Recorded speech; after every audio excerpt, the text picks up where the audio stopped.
Well, hopefully you are watching this in a territory that isn't going to explain all this away as some kind of overly elaborate joke or a perpetual cosplay.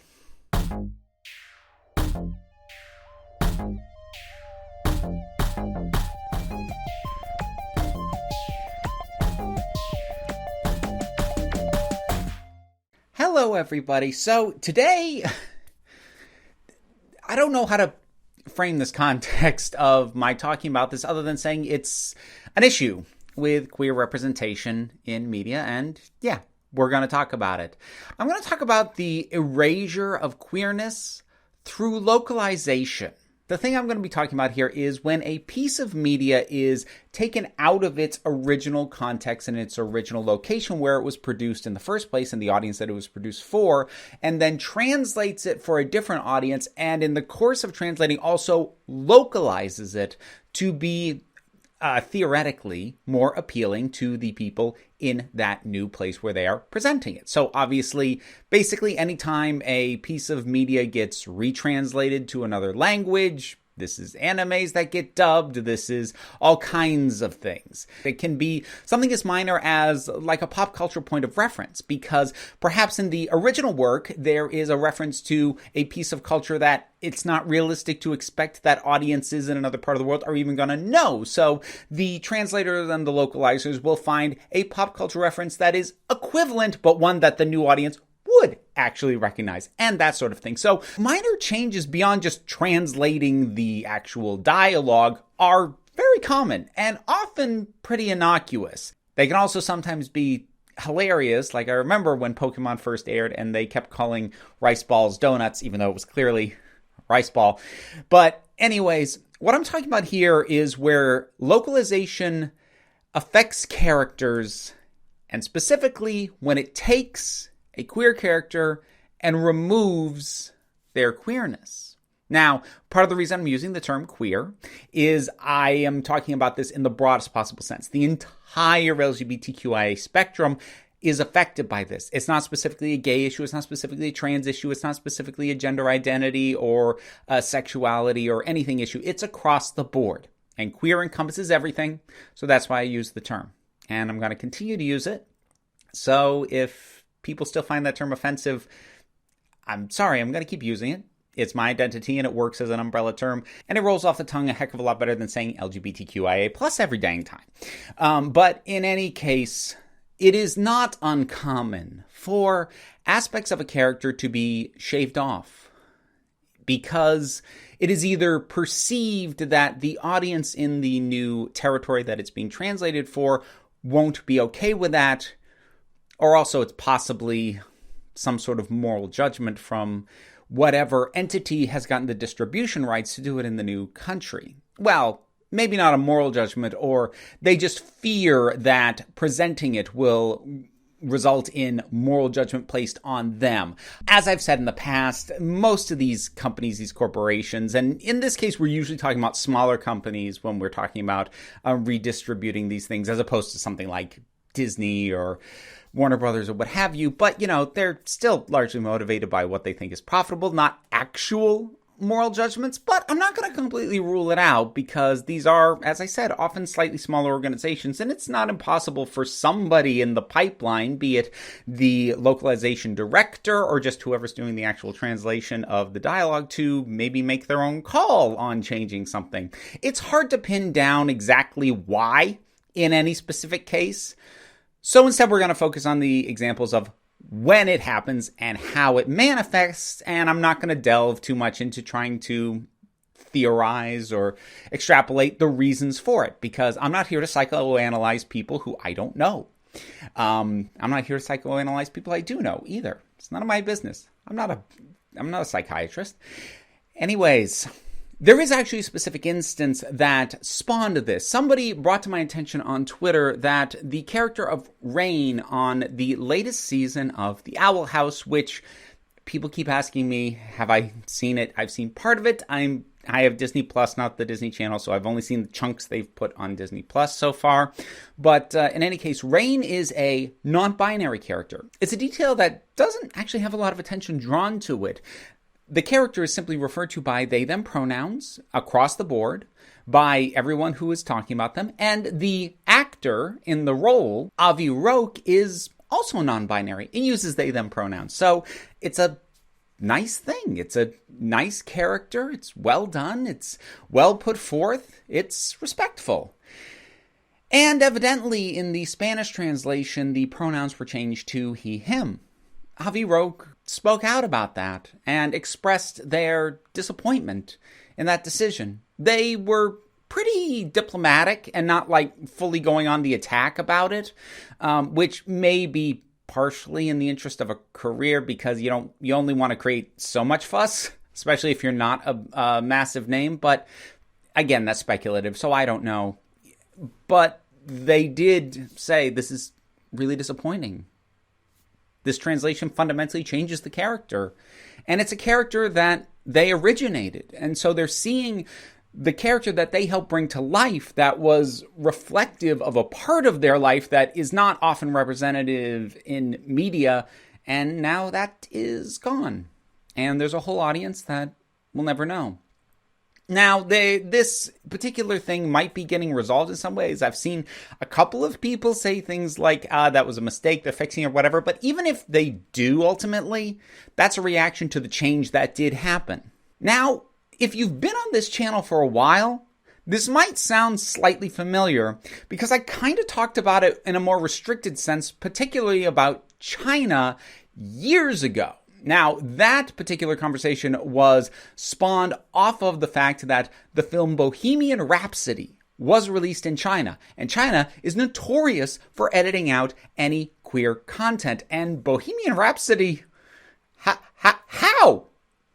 Well, you cut about 8 minutes and just deal with the fact that certain things now are completely unmotivated, like Freddie Mercury's breakup with his female partner now is a completely unmotivated thing, but so what? At least the queerness is gone. So this sort of thing is absolutely not uncommon, and it was easy to highlight with China because China is a country where the government actually controls what gets brought in. So it's not just a matter of linking up with a localization company who will translate it and distribute it. You actually have to clear government censors there. So it is a slightly different ball of wax with China, but it is, again, still illustrative of this removal.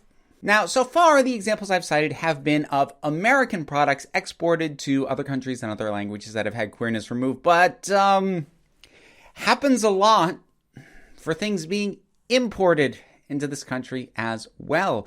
There was actually a headline a couple years ago on a retranslation done by Netflix for Neon Genesis Evangelion because there was a fair amount of queer coding between two characters that the new translation dialed way back, and fans weren't happy about it. Possibly the most notorious example is with Sailor Moon. Because in the original, the characters of Sailor Uranus and Sailor Neptune are a couple. They are a lesbian couple. And when the work was translated into English and broadcast in America, they were changed to cousins. But it was really weird because due to the nature of the interactions between these characters, even if they removed outright flirtatious dialogue, there's still a whole lot about their body language and the way that they interact that is clearly something that is an affection that cousins shouldn't have.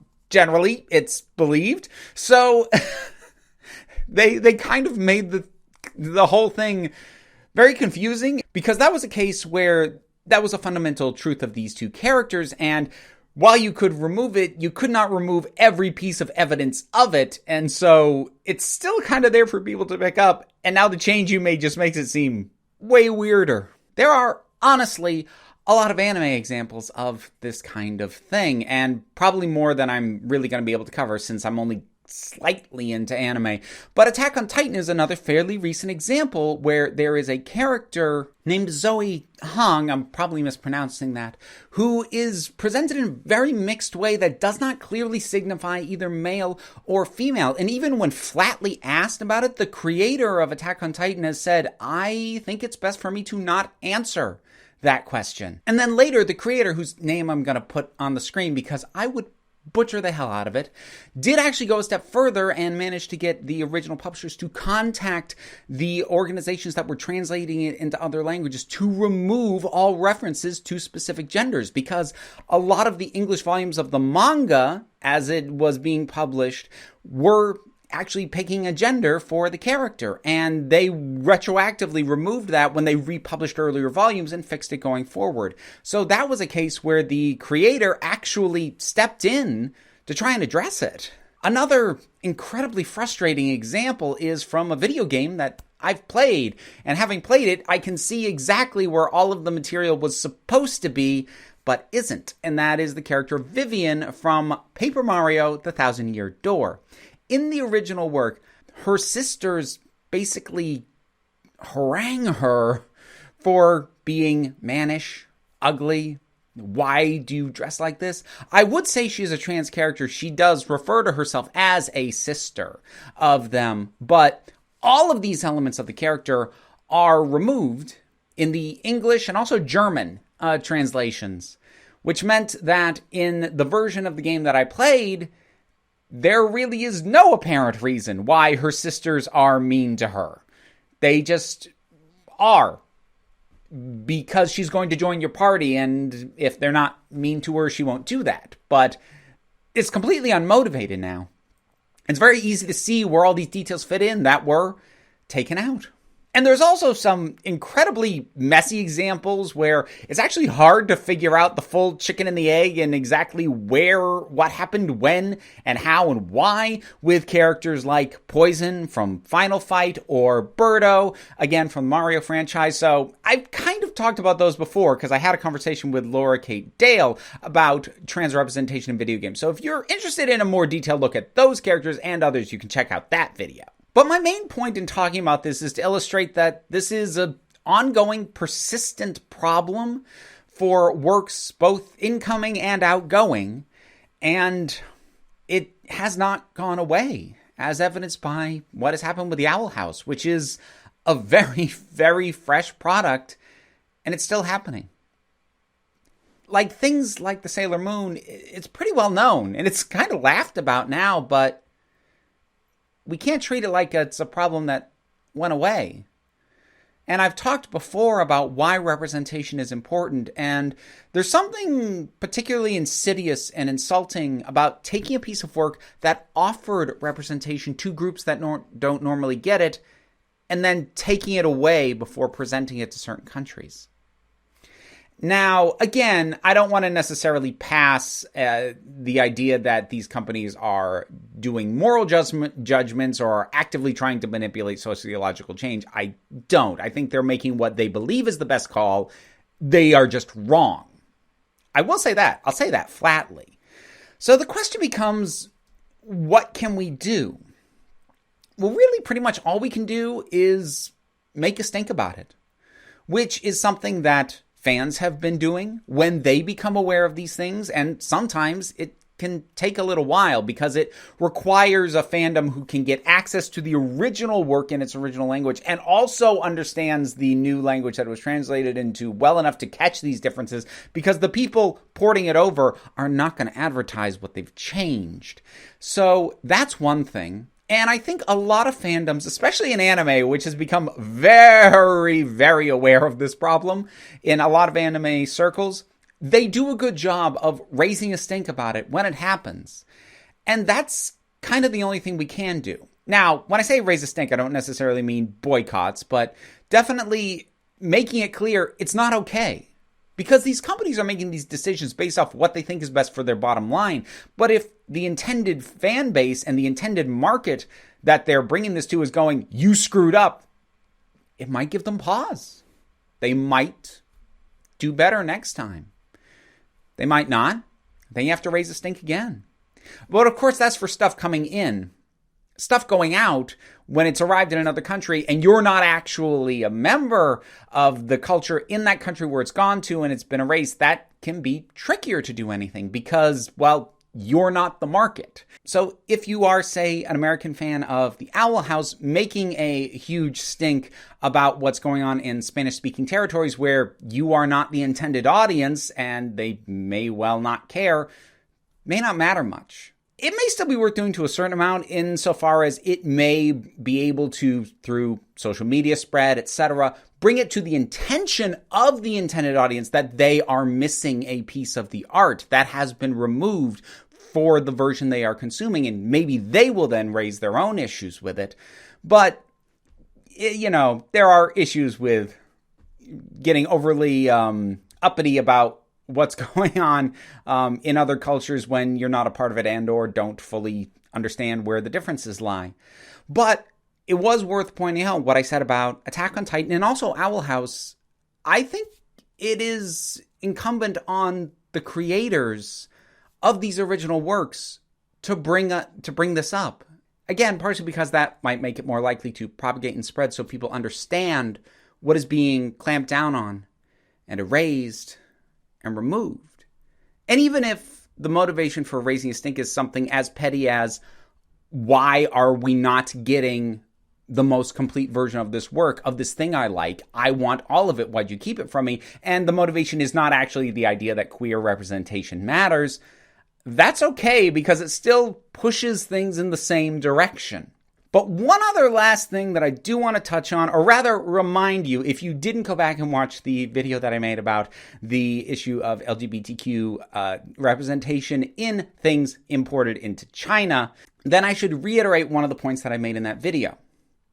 If queerness is going to be removed when it gets localized anyway, then no company can use the excuse that they can't put queer representation in a piece of media because other countries won't take it.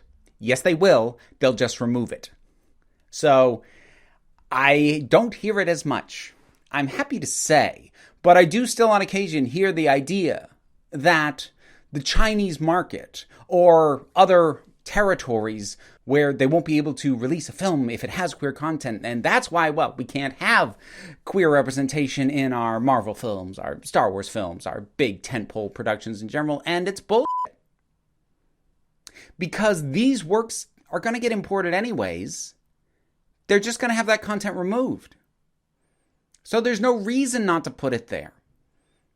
Now, that still creates its own problem because it can result in representation that is token and easily removed. A couple of scant lines of dialogue that are easy to cut out without massively affecting the story so you don't end up with a Bohemian Rhapsody situation. But the fact that Bohemian Rhapsody got a release in China means that they are willing to take it out even when it's thoroughly integrated into the story. So I would still say that's not really a good excuse either. But again, I've said in the past, I would rather have some form of representation, even if it's token and needs work and needs to be better, than to have none whatsoever. Because if there's some representation, doesn't mean I'll be happy about it if it's bad or if it is overly token, but it's much easier to work on and fix and adjust and progress a thing that exists than something that isn't even there. Getting the representation there at all is a step we are still working on. And the fact that sometimes that gets erased when it gets moved to other countries or gets brought over here is absolutely infuriating. And I kind of needed to get it off my chest a bit. What are your thoughts on this? Any other particularly juicy examples you care to cite? I'm sure there are many I missed. Whatever your thoughts are, drop something down in the comments. Let's talk about it. There's a bunch of other stuff to do. Like, share, subscribe. I have a Patreon. That's how I pay my bills. Rewards for every tier. Also, there's YouTube memberships if you'd rather go that way. But I'm not going to put that much pressure on you. Because at the end of the day, you are the council. I only run the meetings. And until next time, this council is adjourned.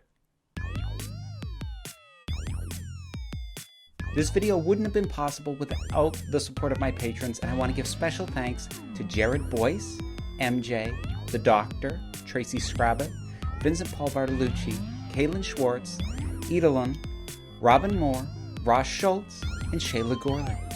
Thanks so much.